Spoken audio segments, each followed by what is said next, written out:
Welcome to a new Build Out with Jim Kunkle Live. Today, my guest is Karl Davenport, founder and CEO of Project Management Innovations, LLC. Karl and I will have a discussion on project validation and why it's critical to the success or failure of a project. Hey, welcome to the debut live stream for Build Out. Karl, welcome. Hi, Jim. It's great to be with you. It's good. I'm really excited about this topic. You and I have had conversations for literally the better part of a year, and we've talked a lot about regarding project management and other related topics. So I'm pretty excited to have you on for the first guest for this and talking about project validation. But before we would get into our discussion, could you provide a professional background, who you are, what you do, and everything like that? Yeah, I've been in the paint and coatings chemicals business for over 35 years. I graduated from Eastern Michigan University in 1987, polymers and coatings. It's an interdisciplinary Bachelor of Science. And I actually did 2 internships. I was a bench chemist. I started formulating and then went into quality assurance. I spent quite a bit of time in quality early on with the SPC statistics. We had customers, the company I worked for had Ford Q1 and Mopar. This was before ISO even came along. So in the early 90s, I got into operations. There was an acquisition that the company had made. They were expanding a facility. I didn't have a hand in that project, but I had my hands full once the product was moved to that location. But anyway, I started in operations then and worked for several different companies. I was very fortunate to travel the world. I've lived in 5 different countries, performed projects, again, within the coatings chemicals business. I wound up in California, was there for 19 years. And I left corporate life in 2019. I wanted to pursue direct project management from a consulting perspective and started my LLC in 2020 prior to the pandemic. But I look forward to focusing all my energies, all of my experience over those years for project management. So over the last number of months, you've been introducing to everyone videos related to project validation, and we're going to cover those topics.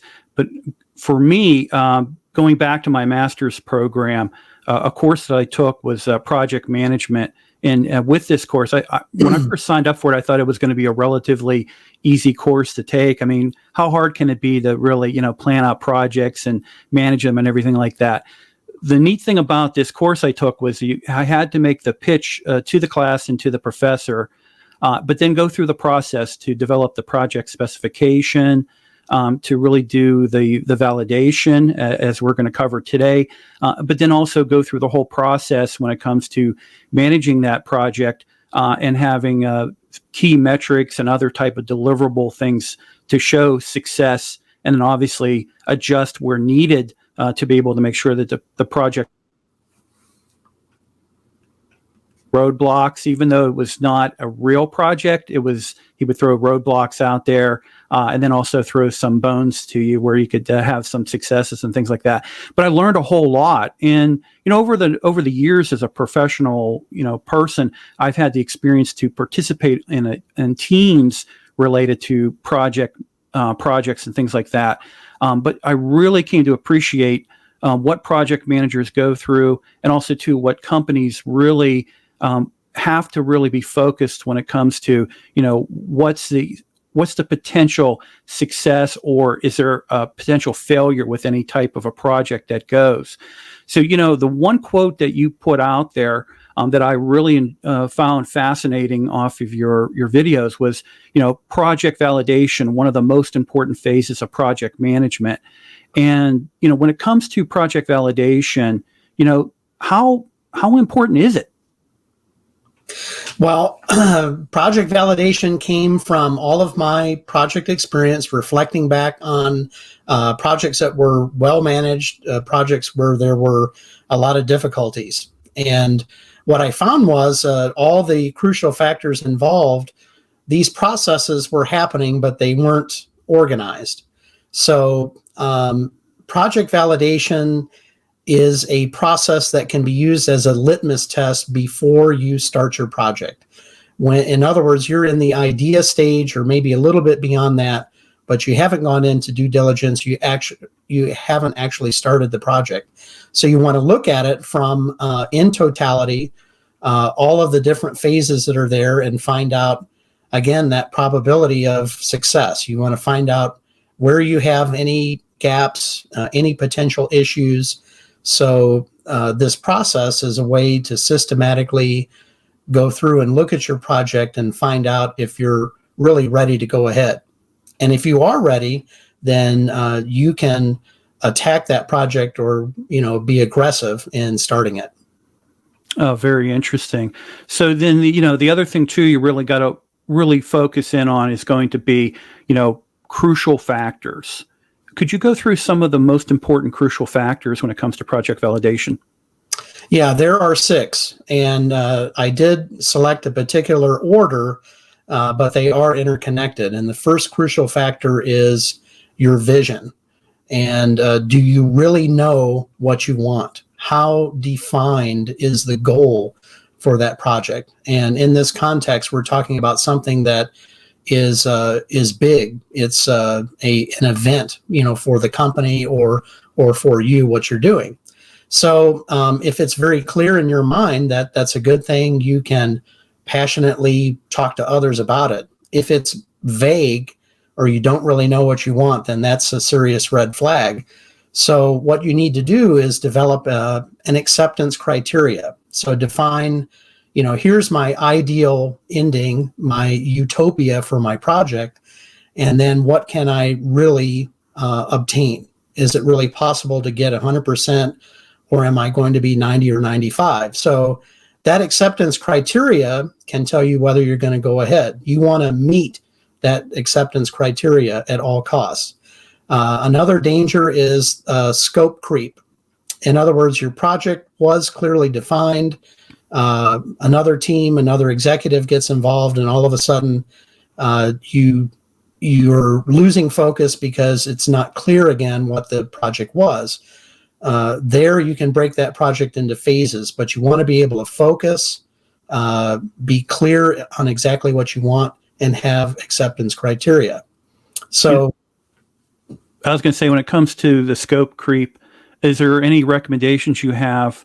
Is it something you need to bake into the planning, or is there a way to kind of hedge against that, to kind of temper down that from maybe executives? Well, the first thing is to recognize that it's there. Hey, we are losing focus. This is not the original vision that we had for the project. So if you can't eliminate it, then I recommend going into a phase. So, okay, phase 1 is what the original plan, the original vision is. And then phase 2 might be the next thing that you want. And knowing that you're going to have a phase 2, then that spills over into all of the other crucial factors. When you start your project that there will be a phase 2, but you're going to focus on phase 1. You can't do them both at the same time. Very good. Very good. So the vision then flows into the stakeholders. You're going to have internal stakeholders all within your business. Again, they could be the various teams, operations, engineering, laboratory, and you're going to have your external stakeholders. The biggest external stakeholder is your customer. And it could be that you're embarking on this project because of that customer. So they need to be on board with your project. And in some cases, a lot of the projects I've worked on, there's an actual an agreement between the two parties. The customer wants you to build another facility or expand to support them, and you work out the agreement.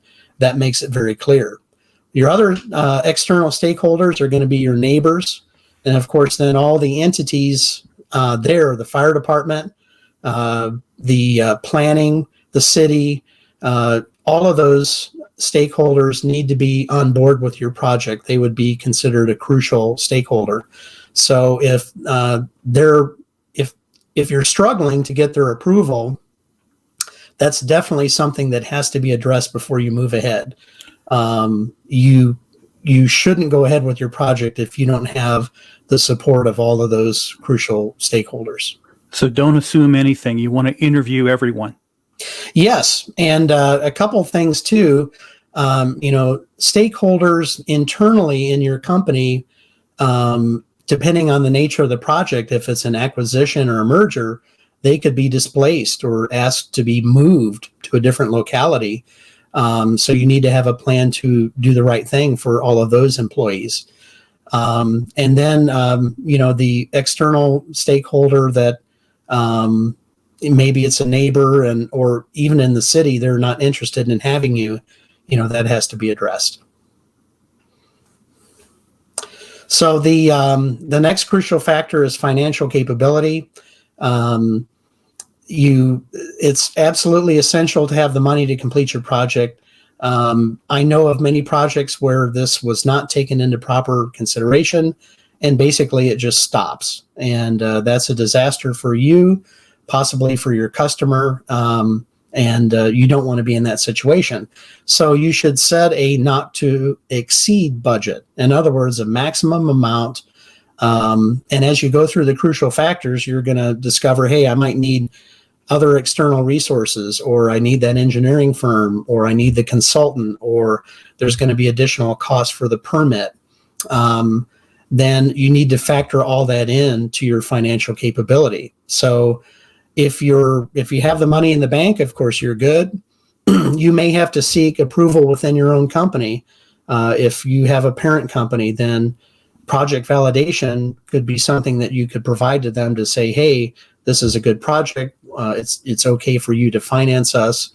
And if you're going to take a loan or get investment, you need to make sure that the timing of that investment is going to be in line with your project. If you have a draft Gantt chart, all of the steps that are there, when are you going to need the majority of the money, or how are you going to calculate your cash flow?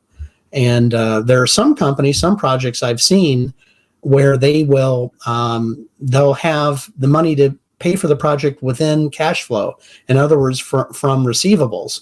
And where that can really be important is if it's an international project.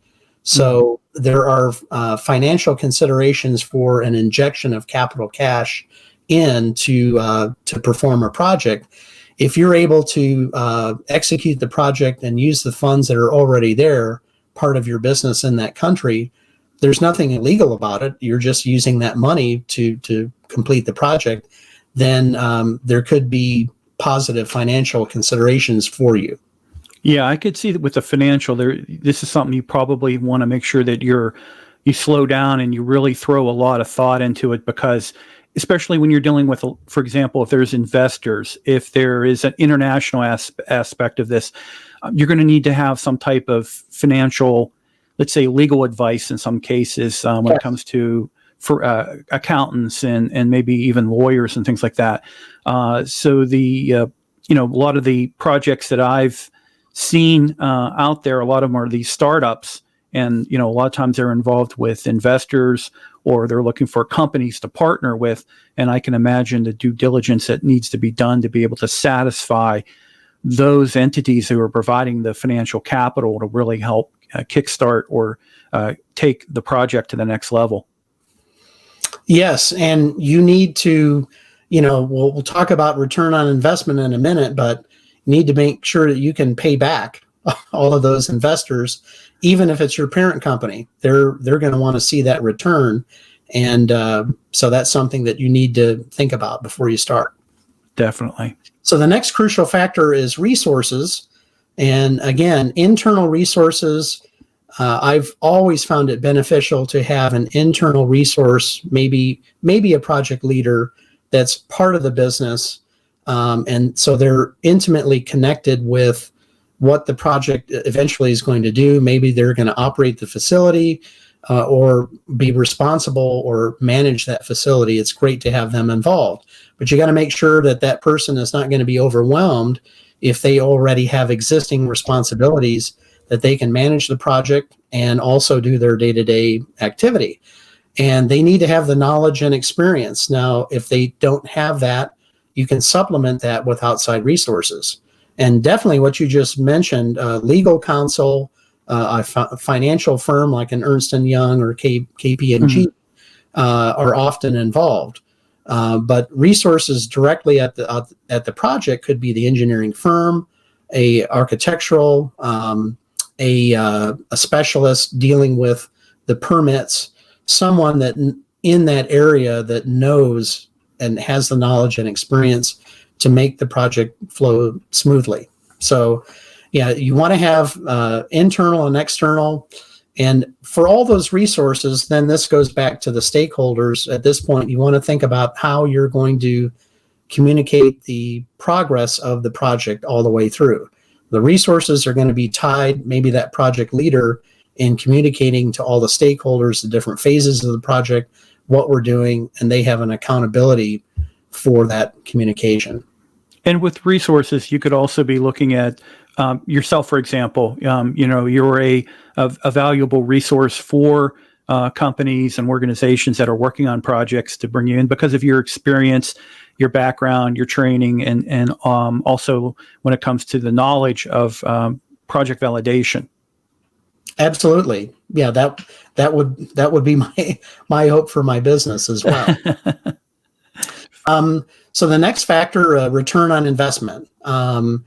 Your project, it could be a no-brainer. It's very clear that the project is crucial to the success of your business. I mean, if you're growing with a large customer, getting new customers, then that could be very easy to calculate.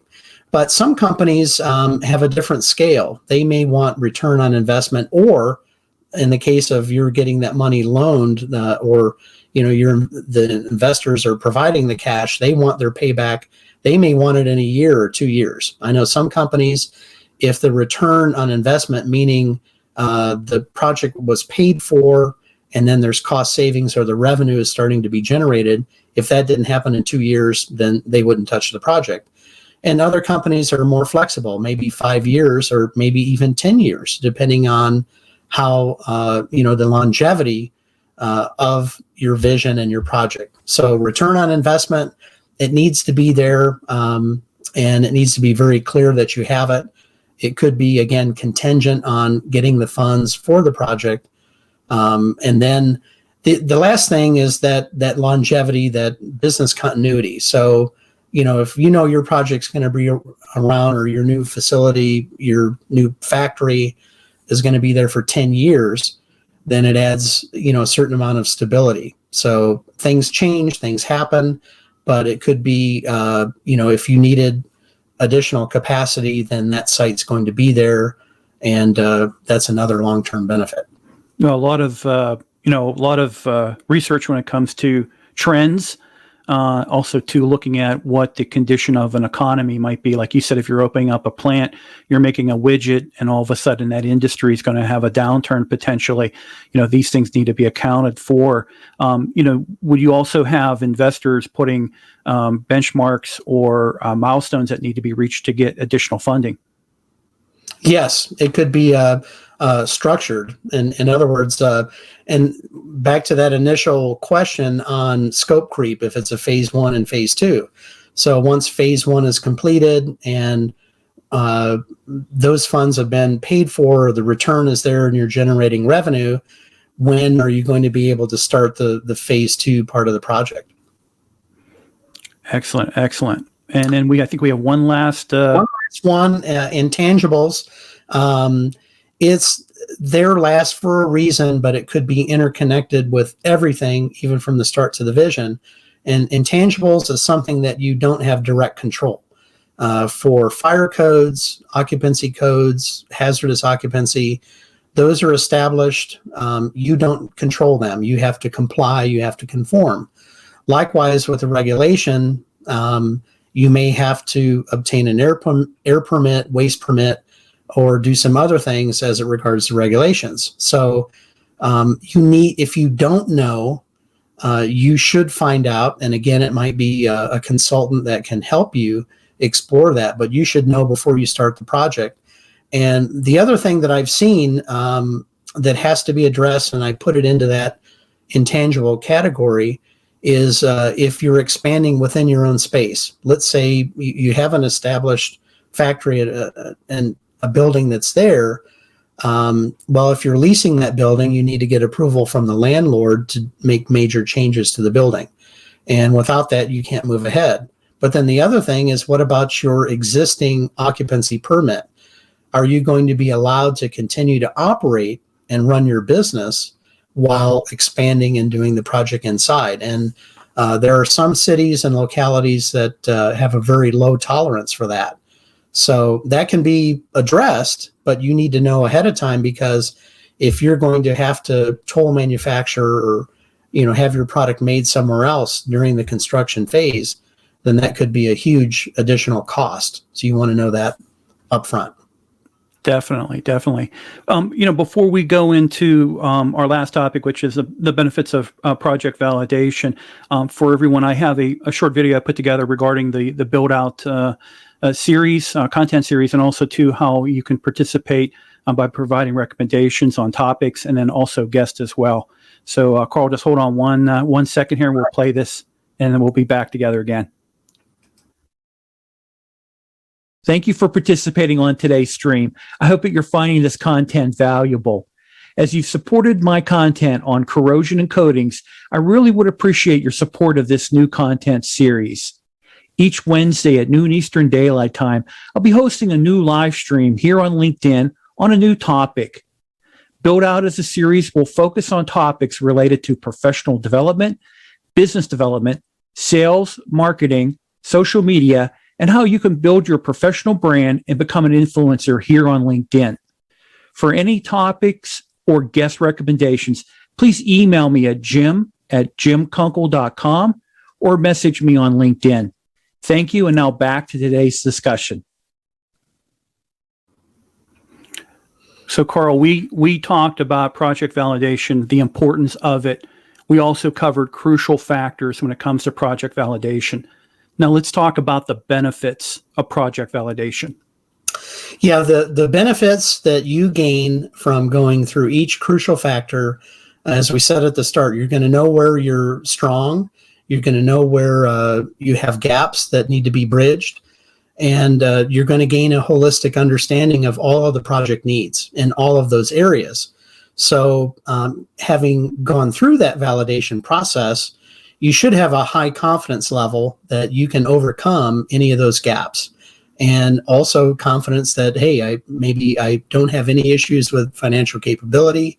I've got all the resources, and you're ready to go ahead. So again, once you're in a good space with all of the crucial factors, you're ready to move aggressively to start your project. And finally, if you have too many red flags, then you're going to have to rethink that project, and you can avoid serious issues by starting something and then not being able to complete it. So those are the benefits. So the topics that we covered, Karl has put videos on his LinkedIn profile. They're really condensed but very important information, and I encourage everyone to go to Karl's LinkedIn page, take a look at his profile, and watch some of those. Karl, really appreciated those videos because, like I say, they really brought forward the training and the education that I had from my master's program, but then it also brought into perspective of some of the past projects I had to work on with work and everything like that. Do you want to talk a little bit about the videos that you have available and maybe a preview of what's coming up? Well, yes, all 6 of the crucial factors. I have a post that basically describes the questions that you should be asking yourself. And then a couple days after that, then I posted videos for each one of the crucial factors that kind of explains it, where I can hopefully talk in layman's terms and get you thinking about the different aspects that were in the other slides. So I encourage you to look at them and reach out if you have any questions. Would be very happy to field any questions that you have, or if you want to get into the weeds on any one of the crucial factors, I'd be very willing to share my experience. That sounds great. And also, too, for everyone, in our pre-stream conversation yesterday, I talked with Karl, and I'm going to have Karl back next Wednesday at noon Eastern Daylight Time, and we're going to talk about project management. So make sure that you do. I'll put a event out there, set the reminder, but also come back and check out next week's live stream as well.